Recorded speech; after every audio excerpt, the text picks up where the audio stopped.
sooner or with fewer flips than HH. So imagine that you're flipping a coin. You're flipping and you get a bunch of tails. Now the number of tails that you might get is 0, but you get a string of tails, and then you hit your first heads, right? And you're after, remember, so let's say you're looking for HH. Okay, you want to see a sequence of heads, heads. Let's say you want to do that. So you're flipping the coin, you're flipping a bunch of tails, and then you flip a heads. And you're going to get excited. You feel excited because you know that on the next flip, if you flip heads, then you're done, okay? And 50% of the time, you flip the coin and you do get heads and you're happy. But you know what? 50% of the times you get tails, okay? And then the thing about that is you have to start completely over. You then start flipping some number of tails until you hit your next heads. And then you get excited again because you have a 50% shot of getting heads, heads after that. Does that so far make sense, Archak? Bascos, thank you for the follow. I'll take a look at this in just a sec. But does that make sense so far? Cool. So now let's say that you're after heads, tails. All right. So again, you flip tails a bunch of times, maybe 0 times, but a bunch of times until you hit heads. And then you get excited in exactly the same way.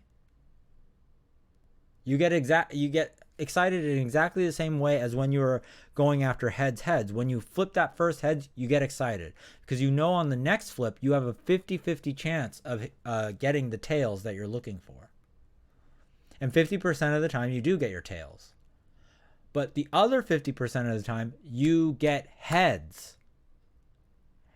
And the difference now is that you are not as sad as you were when you were hunting for heads, heads.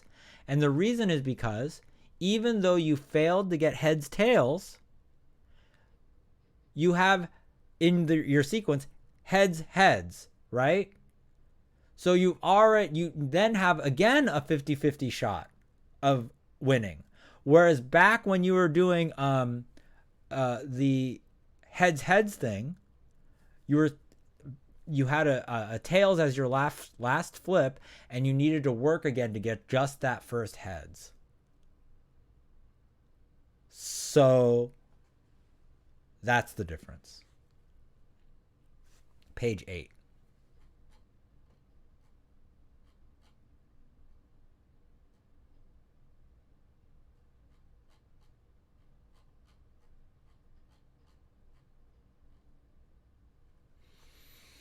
Application, 3D shape registration. An important problem, and this looks like a really cool document, by the way. An important problem in model-based recognition is to find the transformation of a set of data points that yields the best match of these points against a shape model. The process is often referred to as data registration. The data points are typically measured on a real object by ranged sensors, and given in Cartesian coordinates. The quality of a match is often described as the total squared distance from the data points to the model. When multiple shape models are possible, the one that results in the least total distance is then recognized as the shape of the object.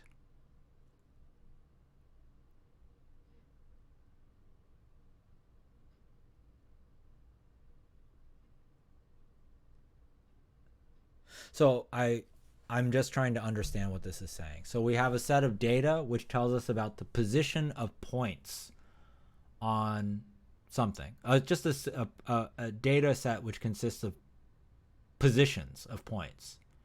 And then what we're going to do is try to figure out the shape. Presume that there is a shape from which those positions were drawn from, and then try to figure out what that shape is by using some kind of like least squares process where we try to minimize the square error or something like that, right?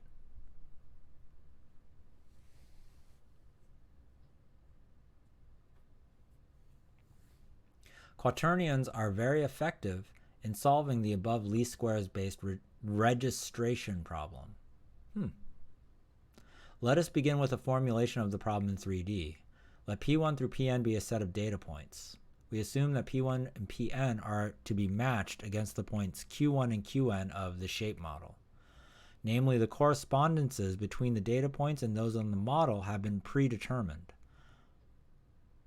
Yeah, okay.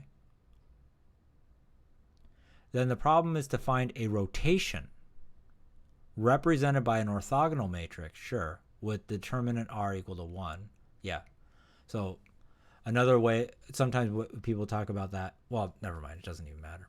And a translation B as the solution to the following minimization. So we want to look at, for I equal to 1 to n, we want to look at rotating these data points, adding a translation, and then seeing what their,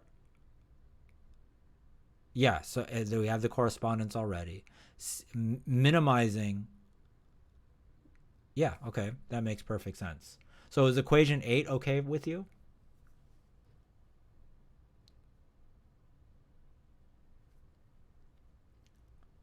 Oh, it would help if you all could see this. See this. I don't know what I'm doing, people. It would be good if you all could see this.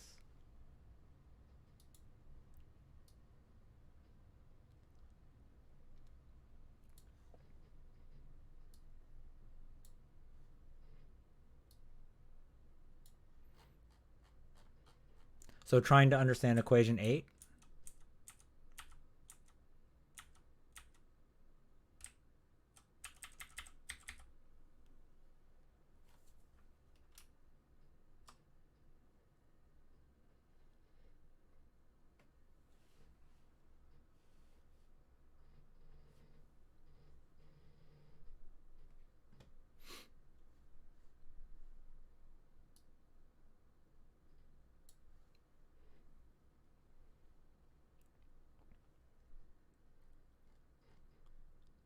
Okay. We begin by computing the centroids of the 2 points. Yeah, you just take the sum of each of these things and divide by the number of things. That's right. The relative coordinates of all the points to their centroids, okay, are obtained.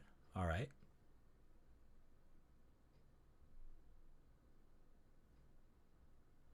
And clearly we have that. Well, so can you tell me like more precisely where you're getting stuck? You're trying to understand equation 8. So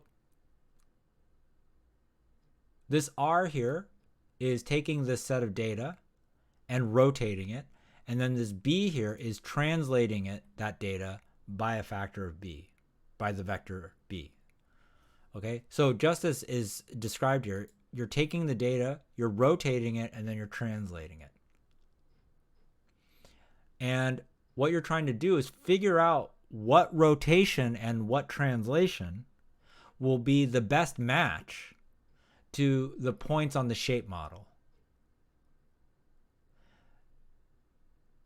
And so you're trying to minimize this quantity here, because what the norm of this minus this, what that is the distance between, so let's just take I equal to 1, for example. After we rotate P1 and translate P1, it's going to have some distance away from Q1. And what this thing will measure for you is the distance squared of that quantity.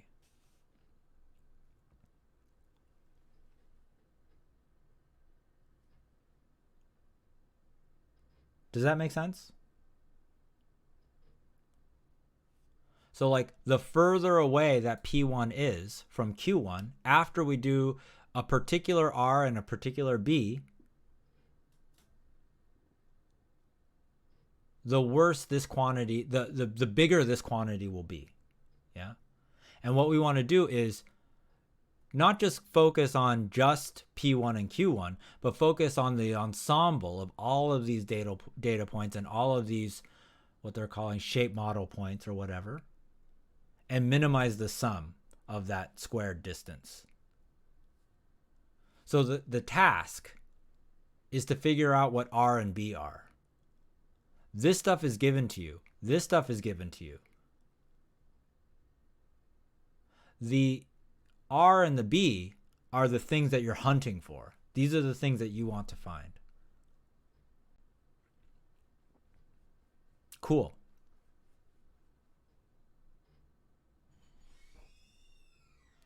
Yeah, you want to find the R and the B, which minimizes this quantity.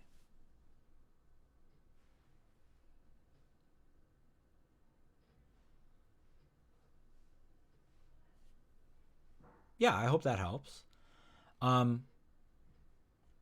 Hey, go for yourself. Good to see ya. How are you today?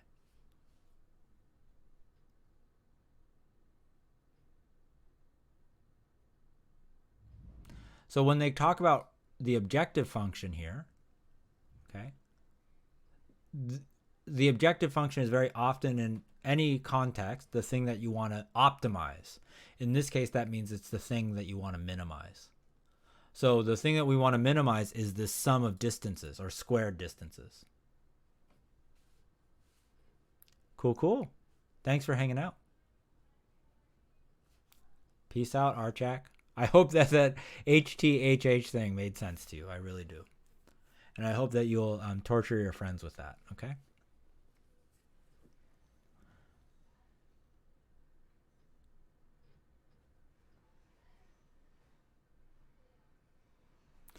So then they do a lot of work here.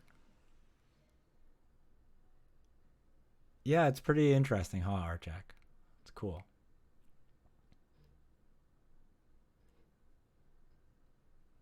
Rewriting the function. So they define what's called the centroid of each of these sets of points. And they say, clearly, we have this. Let's just take this part right here that I've highlighted in blue. Does that make you happy or sad?